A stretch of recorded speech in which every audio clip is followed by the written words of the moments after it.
So what we have here is a really simple kitty litter tech. Now always wash your hands with some liquid soap, hand sanitizer beforehand. First thing, I'll show you a proof of concept before we get going so you can see this work. All this is 600 grams of kitty litter. The kitty litter we're using is the Breeder's Choice kitty litter. It's a recycled paper. Now, all that is 600 grams of the kitty litter with 900 ml of water and a splash of this dishwashing detergent.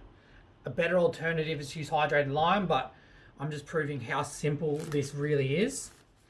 Now, what I have here is this, but this will be Gen 2. So because it's Gen 2, it can't just go off kitty litter. So we have to add in some Wheat Bix, Vitabits, whatever you want to call it. I've got 4 of those in here just to give it a bit of extra food. Then we add our 150 grams of grain spawn. Now I've got my Gen 1 here. Each bag will make 10 bags up until Gen 3. After Gen 3, you're pushing it on contamination and even just losing yield completely. So I've got my 600 grams of kitty litter, my 4 Vitabits. What I'm going to do is mix in my water to hydrate it up. A good splash of dishwashing liquid like you do on your dishes. And then put my gloves on, which is super necessary, but why not keep good sterile practices in play?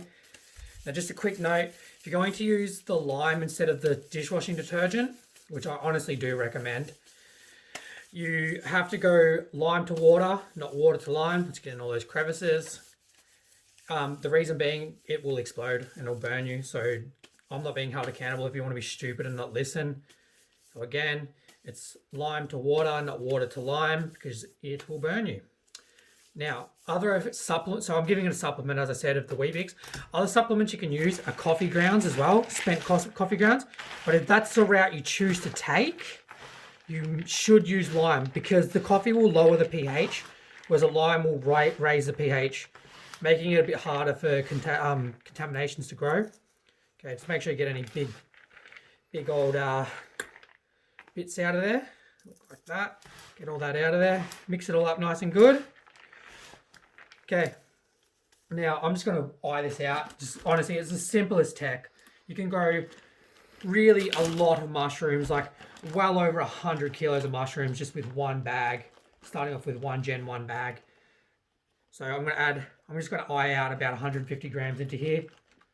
Again, I'm not being too anal with it because I'm going to get such massive yields out of this. It doesn't matter. Other mushrooms that this will work with is like this will work with lion's mane. If you're going to use lion's mane, you're definitely better off doing the lime and giving it supplements straight from the get-go.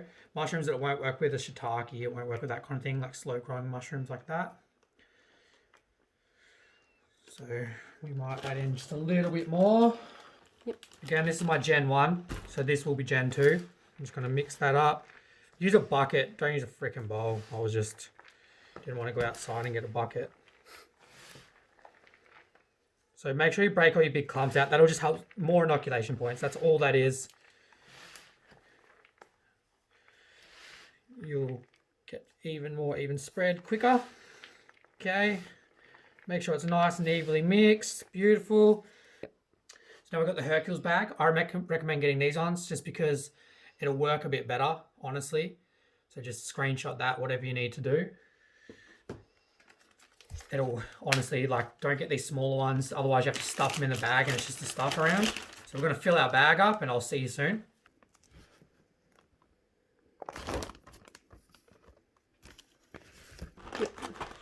Right. So there, we have about a kilo, just over 1.5 kilos of spawn, coming close to 2 kilos. So this will be our Gen 2, as I said. Gen 1, you don't have to add the Wheat Bix, just to be clear. And you can use liquid culture. You can use some grain spawns that you've added to some rye berries or whatever you decide to use, whatever.